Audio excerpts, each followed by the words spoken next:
불교 강좌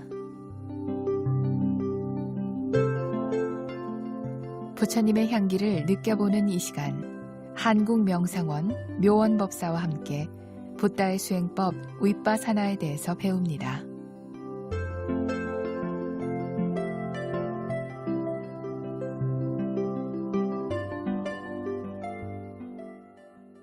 안녕하십니까, 묘원입니다.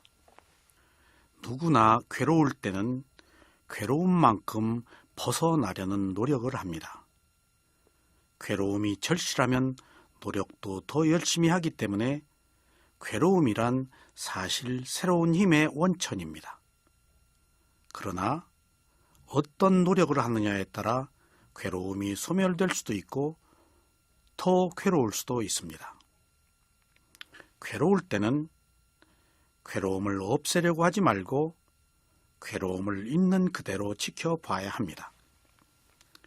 그러면 괴로움은 단지 대상일 뿐이며 생길만 해서 생긴 것이라는 원인과 결과를 알게 됩니다. 이렇게 될 때 괴로움은 오히려 지혜를 주는 대상으로 바뀝니다. 그러므로 괴로운 것을 두려워하지 마십시오. 괴로움을 없애려고 다른 것에 집중하는 것은 일시적인 방편입니다. 괴로움을 없애려고 하면 영원히 괴로움에서 벗어날 수가 없습니다. 괴로움에서 벗어나기 위한 단 하나의 길은 괴로움이 있네 라고 괴로움 그 자체를 지켜보는 것입니다.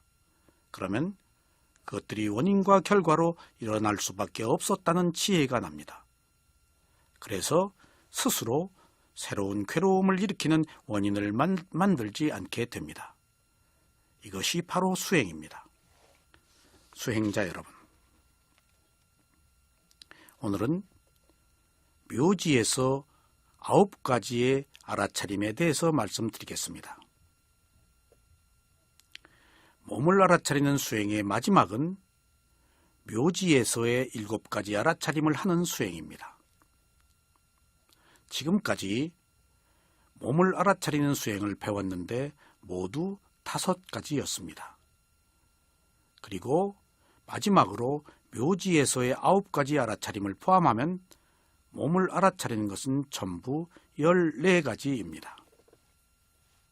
수행자 여러분, 간단한 몸 하나를 알아차리는 방법이 이토록 다양한 것은 우리의 근기에 따라 다양한 수행 방법으로 집착을 끊게 하기 위한 것입니다. 그러므로 이러한 방법들은 오직 수행자를 이롭게 하기 위한 방편입니다. 지금까지 말씀드린 몸을 알아차리는 수행을 다시 한번 요약해 보겠습니다. 첫째, 들숨과 날숨의 알아차림. 둘째, 4가지 자세를 알아차림. 셋째, 분명한 암. 넷째, 몸을 싫어하는 마음을 일으킴. 다섯째, 4가지 요소를 알아차림. 여섯째에서부터 14번째까지 묘지에서의 9가지 알아차림입니다. 이상이 부처님께서 몸을 알아차릴 때 필요한 수행 방법입니다. 이상의 수행 방법이 사마타 수행과 위파사나 수행이 모두 포함되어 있습니다. 그래서 이 2가지 수행을 할 때 필요에 따라서 각기 수행 방법을 선택할 수 있습니다. 그러나 몸을 알아차리는 수행을 할 때 지금까지 열거한 이상의 모든 방법을 다 사용하는 것은 아닙니다. 필요에 따라서 사용할 수 있는 것이 있고 사용하지 않아도 되는 것이 있습니다. 몸을 알아차리는 수행 중에서 들숨과 날숨의 알아차림과 4가지 자세에 대한 알아차림과 분명한 암과 4가지 요소를 알아차리는 수행은 반드시 함께 병행해서 이루어져야 합니다. 그러나 몸을 싫어하는 마음을 일으키는 방법은 필요에 따라 선택적으로 사용하는 수행 방법입니다. 그리고 묘지에서의 9가지 알아차림은 현재 사용하지 않는 수행 방법입니다. 이들 2가지 방법은 매우 적극적인 수행 방법으로서 꼭 이 수행이 필요하다고 판단된 스승에 의해서 이런 수행을 하시는 것이 좋을 것입니다. 집착이 강한 사람은 이렇게 강력한 수행을 통해서 집착을 제거하기 위해서 선택되는 수행 방법일 수도 있습니다. 현재 부처님의 가르침을 그대로 계승하고 있는 상좌 불교의 국가인 미얀마와 태국과 스리랑카에서도 묘지에서의 9가지 알아차림은 실시하고 있지 않습니다. 왜냐하면 현재 시체를 내다버리는 풍습이 어디에도 없기 때문입니다. 그래서 이 수행 방법은 부처님 시대에나 가능한 수행 방법입니다. 부처님 당시에도 부자들은 화장을 했고 가난한 사람들은 공동묘지에 그냥 시체를 내버렸습니다. 그래서 이런 수행 방법이 가능했던 것입니다. 요즘 비구들이 입는 대가사의 천이 조각으로 모아 만든 것은 부처님께서 고행을 하실 때 묘지에 시체를 내다버릴 때 쓰인 천 조각을 주어서 입었기 때문에 생긴 천통입니다. 부처님이 되시기 전에 고행하시던 장소는 인적이 없고 부근에 시체를 내다버리기도 한 곳이었습니다. 이런 곳에서 수행을 한 것은 누가 오지 않아서 조용히 혼자서 수행을 할 수 있기 때문입니다. 현재 상자불교 국가에서 시체가 썩어가는 것을 알아차리는 대신에 사람의 뼈 모양을 그대로 만들어 놓고 알아차리는 백골관을 합니다. 미얀마의 사원에서도 사람의 뼈 모양을 재현해 놓고 그것을 대상으로 백골관을 하는 수행자들도 있습니다. 묘지에서의 9가지 알아차림은 몸을 싫어하는 마음을 일으키도록 하기 위해서 필요한 것입니다. 이렇게 시체가 썩어가는 과정을 봄으로써 몸에 대한 집착을 끊고 몸에 대해서 초연함을 키웁니다. 누구나 나의 몸이나 타인의 몸을 집착합니다. 이러한 집착은 어제 오늘에 시작된 것이 아닙니다. 생명이 시작된 일에 거듭되어 온 집착입니다. 이러한 집착이 있는 한 유신견이 사라질 수가 없고 그래서 누구도 괴로움에서 벗어날 수가 없습니다. 수행자는 이런 수행을 할 때 과연 이렇게까지 해야 하는가 하는 의문이 들 수 있습니다. 그러나 인간이 자신의 몸에 대한 집착이 얼마나 강했으면 부처님께서 썩어가는 시체를 보게 하셨을까 생각해 볼 수 있습니다. 집착이 강하면 상대적으로 집착을 끊는 방법도 보다 적극적이지 않을 수 없습니다. 적당히 알아차려서는 괴로움의 원인이 되는 유신견을 결코 제거할 수 없을 것입니다. 이처럼 묘지에서의 알아차림은 신체의 해체 과정을 통하여 무상과 괴로움과 무아를 알게 할 것입니다. 시체는 우리에게 죽음의 무서움과 두려움을 줍니다. 그래서 누구나 이것을 외면합니다. 그렇다고 해서 내가 죽음을 비켜갈 수는 없습니다. 그래서 시체를 통하여 죽음의 참다운 실제를 있는 그대로 볼 때 오히려 괴로움에서 벗어날 수 있을 것입니다. 시체가 저렇게 되었으니 이 몸도 결국 저렇게 될 것이라는 확신이 서면 무서움과 공포를 느낄 수도 있을 것입니다. 그래서 이런 수행은 바른 스승의 지도를 받으면서 단계적으로 해야 합니다. 그러나 잘못하면 삶을 비관적으로 끌고 갈 수도 있을 것입니다. 지금 우리가 여건이 마련되지 않아 시체를 알아차리는 수행을 할 수 없지만 경전을 통하여 이러한 과정을 아는 것으로 대신해야 하겠습니다. 이런 내용을 듣는 것만으로도 수행의 좋은 과정을 경험할 것입니다. 부처님께서도 직접 시체를 보지 않고 생각하는 것으로도 수행을 할 수 있다고 말하셨습니다.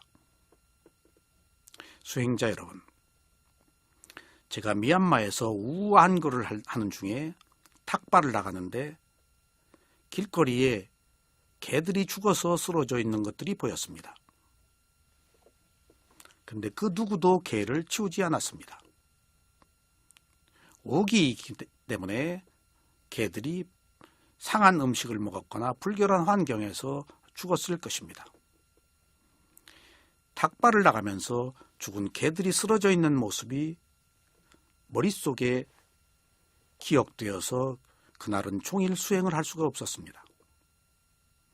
그래서 제가 스승에게 말했습니다.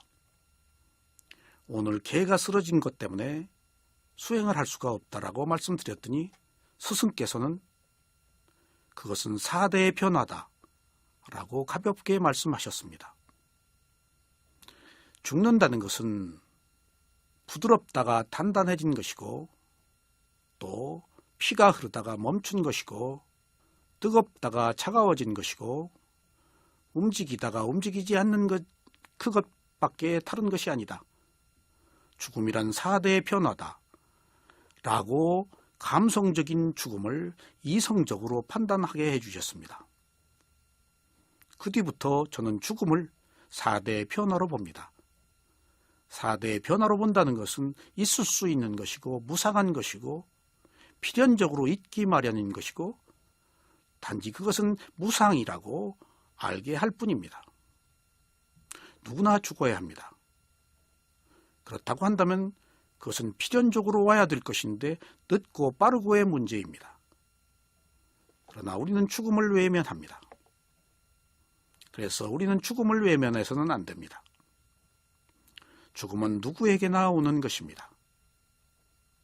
이러한 수행 과정을 거치면서 이제 자신도 죽음을 준비해야 합니다. 준비하는 사람의 죽음과 준비가 없는 사람의 죽음은 과보가 다릅니다. 죽음을 준비한다는 것은 현생의 미련과 집착을 정리하는 것입니다. 그러나 죽음을 준비하지 못하면 현생의 모든 것에 미련을 버리지 못해 집착하면서 죽는 것을 말합니다. 이처럼 죽을 때까지 버리지 못하면 깨닫지도 못할 뿐만 아니라 고통스럽게 죽으며 다음 생에 좋지 않은 과보를 받아서 태어납니다. 그러므로 죽으면서도 아무런 이익이 없습니다. 죽으면 끝인데 이익을 얻고 죽어야 하지 않겠습니까? 이 세상의 모든 것들을 집착하지 마십시오. 그리고 오온을 집착하지 마십시오. 그것들은 모였다 흩어지는 과정만 있습니다. 그것들은 나의 것이 아닙니다. 다만 원인과 결과로 모였다 흩어지는 것들입니다. 돈도 그렇습니다. 가족도 그렇습니다. 지위도 그렇습니다. 그것들은 한때 그것을 소유했던 것들이지 그것이 나의 것은 아닙니다. 단지 모였다가 흩어지는 과정만 있습니다.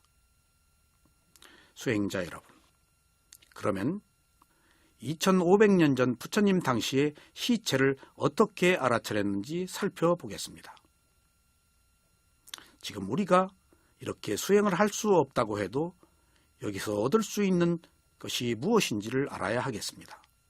가령 가까운 친척이나 가족의 시체를 보았을 때, 또는 사고로 죽은 시체를 보았을 때, 또는 꿈속에서나 생각으로 시체가 나타났을 때 어떻게 대처해야 될지를 알아야 하겠습니다. 결국 이런 시체를 보는 것도 무상, 고, 무아를 아는 것 외에 다른 것이 없다는 사실을 알아야 하겠습니다. 다음은 묘지에서의 9가지 알아차림에 대한 부처님의 말씀입니다. 다시 비구들이여, 그는 묘지에 버려진 시체가 죽은 지 하루나 이틀이나 사흘이 지나면 부풀고 검푸르고 문드러진 것을 보는 것처럼 그는 바로 자신의 몸을 그것에 비추어 본다. 이 몸 또한 이와 같은 속성을 가지고 있고 이와 같이 될 것이며 이렇게 되는 것에서 피할 수 없다고 안다. 이와 같이 그는 몸에서 몸을 안으로 알아차리는 수행을 하면서 지낸다. 혹은 몸에서 몸을 밖으로 알아차리는 수행을 하면서 지낸다. 혹은 몸에서 몸을 안팎으로 알아차리는 수행을 하면서 지낸다. 그는 몸에서 일어나는 현상을 알아차리는 수행을 하면서 지낸다. 그는 몸에서 사라지는 현상을 알아차리는 수행을 하면서 지낸다. 혹은 몸에서 일어나고 사라지는 현상을 알아차리는 수행을 하면서 지낸다. 그는 단지 몸이 있다는 알아차림을 확립할 때까지 몸의 현상들에 대한 분명한 암과 알아차림을 확립하고 유지한다. 그는 가래와 잘못된 견해에 의지하지 않고 지낸다. 그는 세상에서 아무것도 집착하지 않는다. 비구들이여, 이와 같이 비구는 몸에서 몸을 알아차리는 수행을 하면서 지낸다. 다시 비구들이여, 그는 묘지에 버려진 시체를 까마귀 떼가 달려들어 마구 쪼아먹고, 솔개무리가 쪼아먹고, 독수리 떼가 쪼아먹고, 개떼가 뜯어먹고, 자칼들이 뜯어먹고, 온갖 벌레들이 다 모여서 파먹는 것을 보는 것처럼 그는 바로 자신의 몸을 그것에 비추어서 본다. 이 몸 또한 이와 같은 속성을 가지고 있고 이와 같이 될 것이며 이렇게 되는 것에서 피할 수 없다고 안다. 이와 같이 그는 몸에서 몸을 안으로 알아차리는 수행을 하면서 지낸다. 혹은 몸에서 몸을 밖으로 알아차리는 수행을 하면서 지낸다. 혹은 몸에서 몸을 안팎으로 알아차리는 수행을 하면서 지낸다. 그는 몸에서 일어나는 현상을 알아차리는 수행을 하면서 지낸다. 혹은 몸에서 사라지는 현상을 알아차리는 수행을 하면서 지낸다. 혹은 몸에서 일어나고 사라지는 현상을 알아차리는 수행을 하면서 지낸다. 그는 단지 몸이 있다는 알아차림을 확립할 때까지 몸의 현상들에 대한 분명한 암과 알아차림을 확립하고 유지한다. 그는 가래와 잘못된 견해에 의지하지 않고 지낸다. 그는 세상에서 아무것도 집착하지 않는다. 비구들이여, 이와 같이 비구는 몸에서 몸을 알아차리는 수행을 하면서 지낸다. 다음 시간에 계속해서 시체를 알아차리는 것에 관해서 말씀드리겠습니다.